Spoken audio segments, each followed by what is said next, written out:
guy, he didn't open it all the way. He takes a glass full of whiskey and shuts the door. Oh, that's awesome. I thought, oh man, I have hit pay dirt on this place. This is a great place, one of great people. Can you describe that condo a little bit? Describe details. Is that a waypoint now? Yeah, he marked it. You know he did. Yeah, well, anyway, it turned into a newspaper What year article. was that? We can look back on the traffic.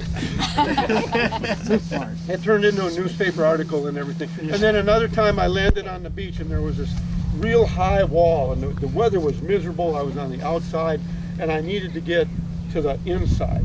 And I knew it was a fairly narrow peninsula. So I'm landing and there's this one stairway that goes up, you know, and I mean, you know, it's this high these trees basically. And I have all this stuff to take up there. I think I might have been on my Kruger, I can't remember. But my Kruger has outriggers too. But anyway, so I'm trying to think of what to do and everything, and the people who live right above there come out and they say, what's going on? I said, well, I got to get to the other side. This weather's really bad. And they said, well, gee, that's you can stay here, you know. And I said, well, that's nice.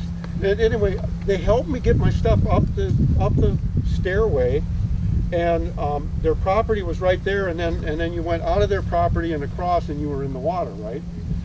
So they feed me a nice breakfast. I didn't stay overnight there, but they feed me a nice breakfast, scrambled eggs and ham and all this stuff.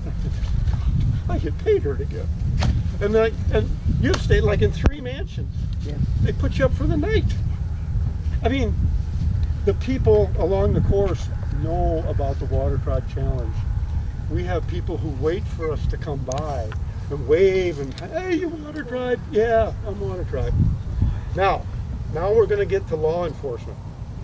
Now, law enforcement sometimes will challenge you. Like, let's say you're coming through an area and it's like 3:30 in the morning and there's a Coast Guard out there or something, or sheriff or something. And unless they even most of those guys kind of know what we're doing now too, but let's say they don't. Hey, what are you doing? Oh, I'm just paddling my kayak. What are you doing? You can't be out here at 2 o'clock in the morning. Yes, sir, I can. I have filed a float plan and I'm on my plan. You do a Jedi mind trick on them. I filed a float plan. When the Coast Guard hears that you have filed a float plan, you know what goes off in their head? Wow, this guy's doing it right. He filed a float plan. You know, and basically that kind of smooths the water out. Okay. Now, the other thing, if they ask, are you part of that Water Tribe? Well, they obviously know about Water Tribe, right? So you say, yes, sir, I am. I'm doing the Water Tribe Challenge and everything is fine. And that usually will end the situation.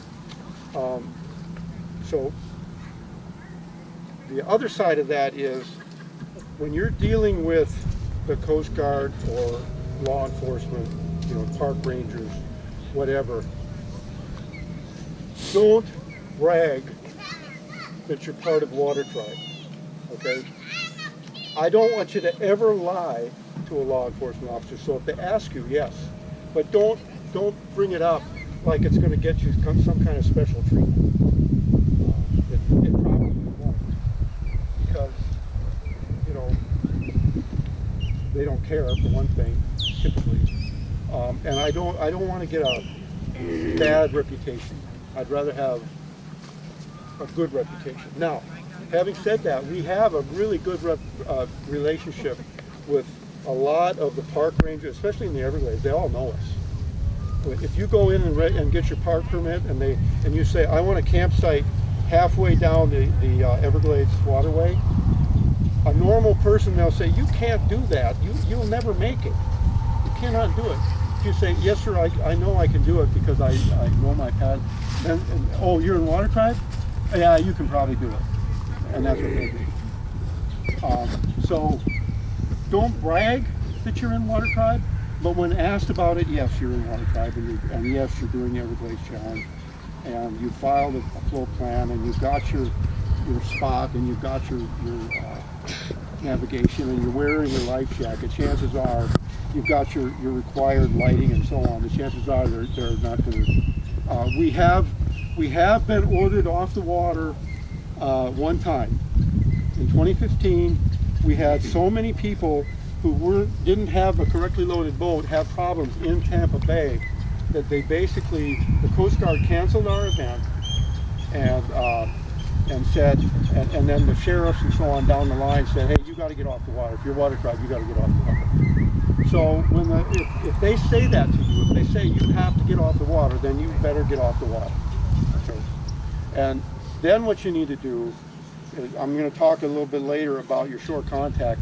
You need to contact your shore contact and call them, and they might already be trying to call you, because Paul is going to be on the phone to every single one of them saying, hey, the event's been canceled, you have to get off the water. Okay, so that's what you do. Now, what do you do if an event is canceled? And I know I have a law enforcement officer right here, I think. Withdraw from the race. Withdraw from the race and continue on your vacation. Yeah, if the race is canceled and the conditions and you've been ordered off the water, you get off the water, and I suggest you stay there at least an hour or 2 hours or whatever. If the conditions are bad, stay there until the conditions improve. But if the race has been canceled, then it's canceled. Okay? But you're a private citizen, you can still paddle down to Key Largo if you want to, but you're not in the race anymore. I would suggest you still run your spot, you do everything you're going to do, but you're not in the race anymore. You don't have to go to the checkpoints if you don't want to. Things like that. But it's a free country, you're fair to go. I'll give you one really example that of what can happen. In 2015, a kayaker, maybe it was two, I don't remember, one or two, no trouble at all. They're in calm conditions, and the police officer ordered them off the water. They were fairly close to a sandy beach. He ordered them off the water. At the same time, two young ladies came out in a sit-on-top kayak in bikinis with no life jackets on and paddled out. And these guys are being ordered to shore, and they've got all their life jackets and they're dressed appropriately for the wave. Not good. Not fair. But you still comply with the order. And you don't argue with the order. You don't give them any trouble at all, because they got enough trouble.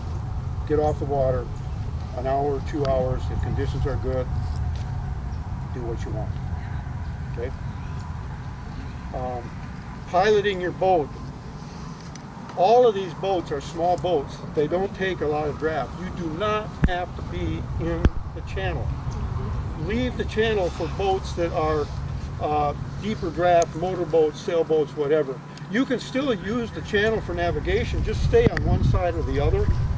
And if you do have to cross, look for oncoming traffic and wait for them. If you see a boat coming and you are out there, and you see that your courses are converging, don't make them change their course. Especially if they're like a motorboat or something, they might have to be there because of the waters and how deep it is. They might not be able to change. What you need to do is, in this situation, you're coming like this, they're coming like this, and you see that you're going to meet. Turn your boat 90 degrees, and they will see that you are turning your boat, and you go like this until you can pass behind them. That's just basic common sense piloting of your boat, but not everybody does it. But remember, turn, make a big turn so they see that turn. Don't make a gradual turn so they might not see it. Make a big turn and then go this way a little bit and then turn around and go behind them. That happened to me just the other 2 weeks ago. I was out. I had to do that with a big boat. And the guy waved. He was very happy I did that. Always, never do anything like that. Always do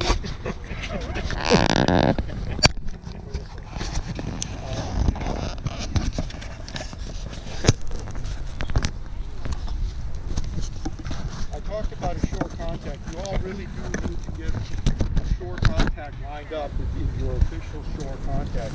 This isn't somebody that goes down and meets you at the checkpoints and gives you food or anything, because that's not allowed. It's somebody you call on the phone. I recommend that you have it planned with your shore contact. You're going to call him or her 2 times a day. With my